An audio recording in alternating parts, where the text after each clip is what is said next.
Welcome to the channel. In this video we're going to take a look inside Chapter Approved 2018. Now this is a supplement for Games of Warhammer 40k 8th edition with additional rules and tweaks to the rules for open narrative and match play. Now if you're new to the game, you don't need to get the 2017 book if you haven't got it, unless you really want to play Planet Strike and Stronghold Assault missions, which are in here, and there are also 12 other match play missions in this book. But you are going to want to get the 2018 edition because there's 12 new match play missions in here and lots of points changes if you play match play games. Including the Forge World rules, there are 17 pages of matched play points tweaks. That includes all the Forge World units as well. And at the very back there are new updated data sheets for intercessors, which includes chainswords and power fists on your intercessor sergeants, fiends, horrors, blood crushers and flesh hounds. And that's it. Now I'm not going to go through all the points changes because one, it'll be a very boring video, and two, Games Workshop will get very mad at me. Thank you Games Workshop for sending this through so I can make this video and share with the community.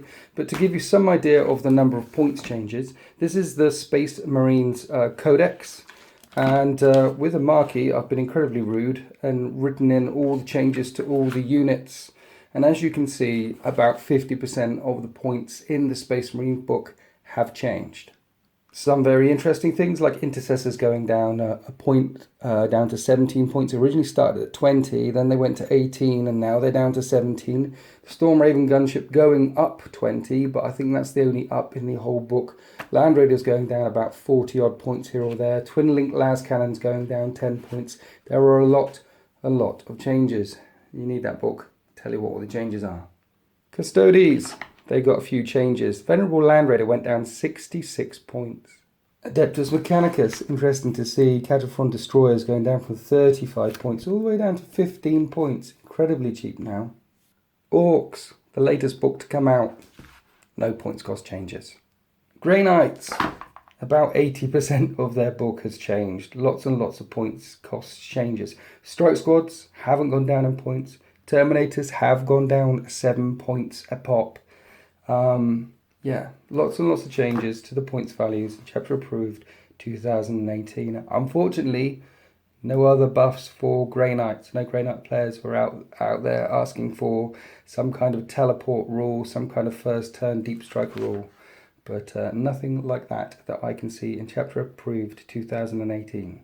So I'm not going to go through all the points changes because quite frankly there's far too many to go through, and I'm sure there's many other sites on the internet that will leak it all over the place, and this is more of an overview video, not a list by list of every single point. So Chapter Approved is split into open play, narrative play, match play. While we're talking about match play, let's jump all the way to the match play rules. So as we know, in October there was a fact that came out which introduced tactical reserves and prepared positions as beta match play rules. Well, they're not in here. What we have here, these are the match play mission rules, restrictions if you want to play match play instead of narrative play or open play. You've got Battle Brothers, boots on the ground, limits of command, psychic focus, strategic discipline, targeting characters, and under strength support units. Those are the restrictions when you play match play. So like I said, no tactical reserves. The thing where you can't drop in turn one, and no +1 shield cover save if you'll go in second. That means those beta play rules, for them to become official, you have to wait until 2019 if they ever become official, or that means, essentially that means that they're not official rules yet, so you can still drop in from reserves in turn one if you want to. After that, we have 12 new match play missions. There are 6 Eternal War missions and 6 Maelstrom missions, and I found it very interesting that all the missions now have first strike instead of first blood. So those of you on the tournament circuit will be very familiar with first strike instead of first blood. First blood happens, so whoever goes first kills something, or whoever kills the first unit gets a point. First strike works like this. Basically, you score 1 victory point if any unit from your opponent's army were destroyed during the first battle round, and the first battle round is your turn and the opponent's turn. So First Blood technically can happen in turn 2 or turn 3 if no units have died by turn 2 or turn 3. But First Strike is you've got a chance of getting a point by killing something in the first battle round. Then your opponent has a chance of getting a point by killing something in the first battle round. So there are 12 new match play missions in here, just as there were 12 match play missions in the 2017 book.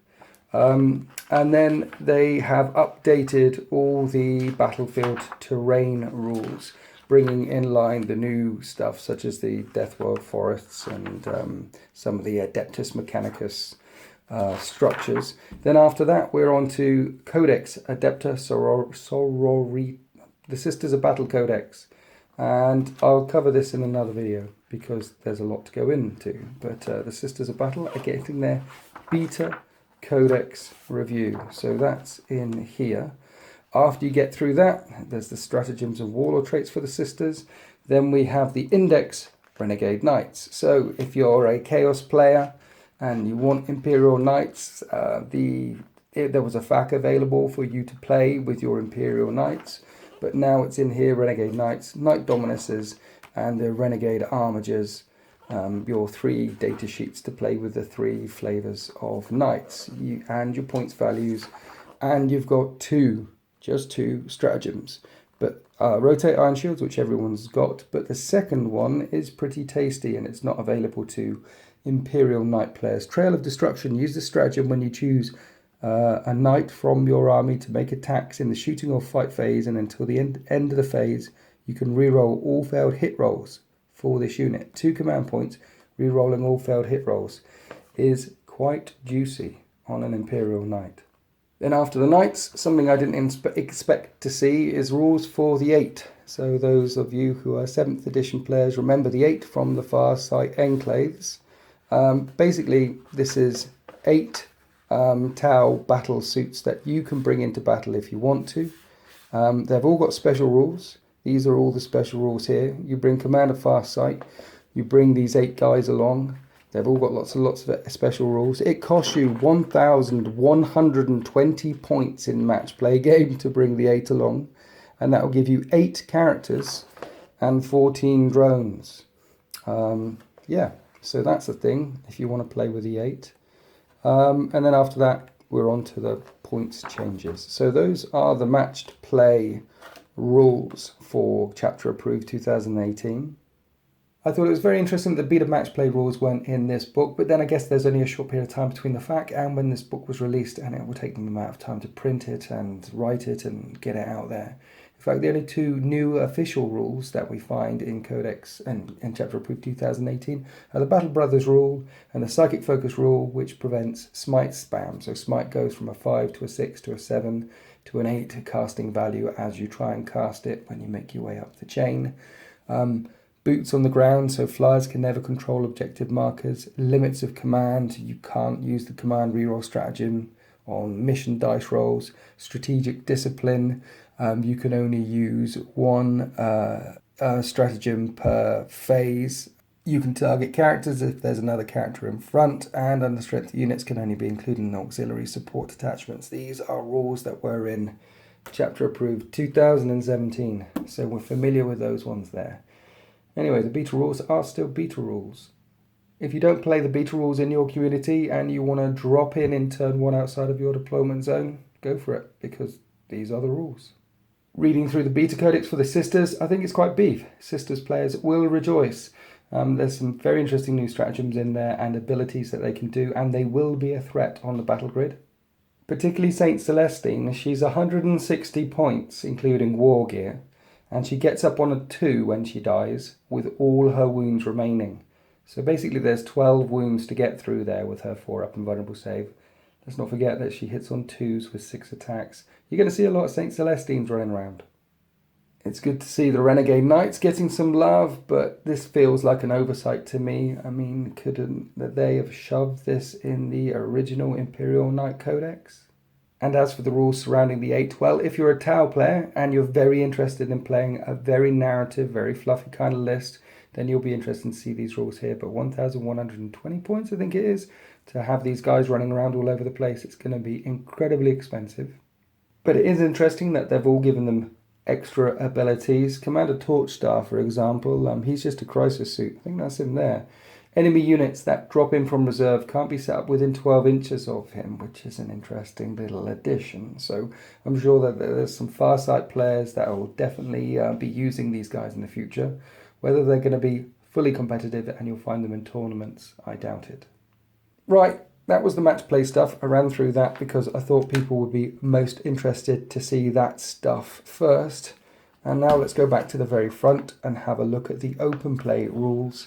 And in open play, we have rules for looted wagons. There's a cart, there's a wagon, and there's a battle fortress, which is essentially like a Baneblade. So rules for looted wagons in open play, no points value because it's open play, just power levels. So yeah, you're not going to see them in tournaments, but with your friends, if you play power levels, you can definitely use some of the rules in here, and a quick conversion guide spelt incorrectly, how to convert looted wagons, or correctly if you're an orc player.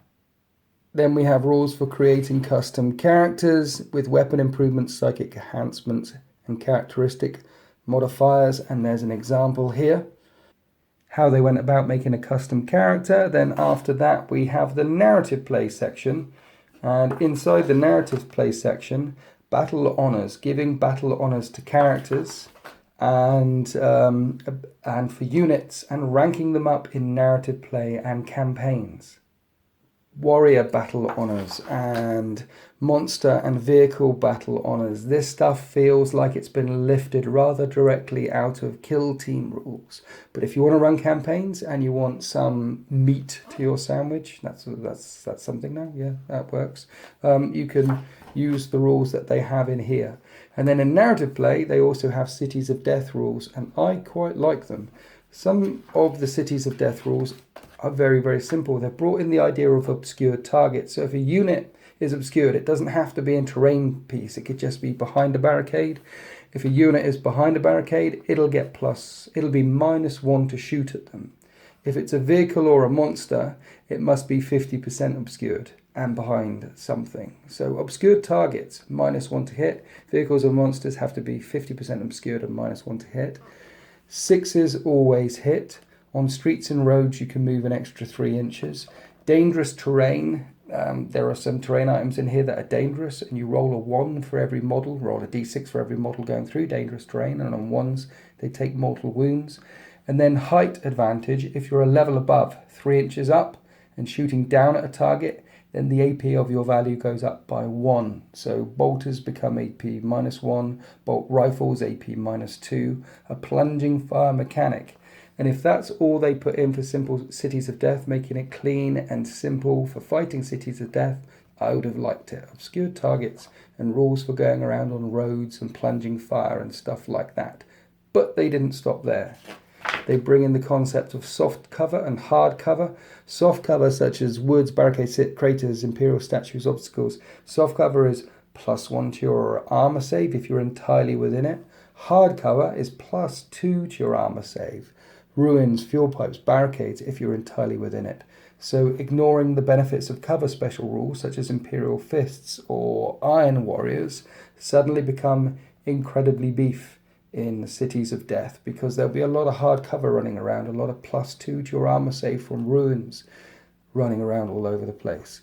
Then they've got special narrative play mission special rules such as Dawn Raid or Preliminary Bombardments to add some juice.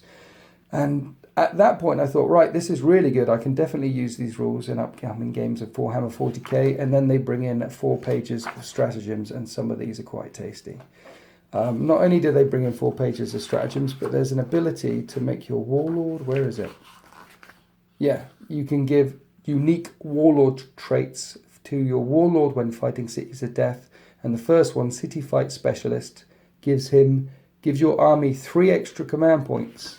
And with those 3 extra command points, you can only spend them on City Fight stratagems. So say you're taking a Battle Forged battalion, 8 command points, you get an extra 3, so that's 11, and 3 of them you can only spend on these. So that's good. Some very good, interesting narrative play City Fight rules. You'll see them on the channel in the future. Then battle zones for the city fights, they're laying it on thick here. And then they release 6 missions for playing city fights in narrative play. Some of these are a bit kooky. I can't see them being filmed. But the Total Devastation one is very good, and the Thunder Run, where the attackers have just got to try and get off the board at the other end, is very good. Decapitation is going to 9-inch deployment. That one's going to be very tricky to play. But the core mechanics for the Cities of Death, the core 4 mechanics that they have right at the very start, the obscure targets, lucky hits, dangerous terrain, height advantage rules, core mechanics, very simple to remember. I like it. I like simple, being a simple man, and having a couple of pages of stratagems in here. I like it. Cities of Death are going to be a thing. I think people will want to play them because they're quite edible. Sometimes Games Workshop releases supplements with lots and lots and lots of additional rules, which are too hard really for simple minds such as I to play. But in this one, very edible. And then after you get past those narrative ones, then we get into the match play section, which I've already covered. Okay, that's my overview of Chapter Approved 2018. I wanted to keep this video short and sweet because those of you who are going to get it, like the Sisters players, are going to get it anyway. And those of you who are sitting on the fence and thinking about it probably want to see what's inside the cover. So that's what's inside the cover. Thank you for listening. Happy wargaming.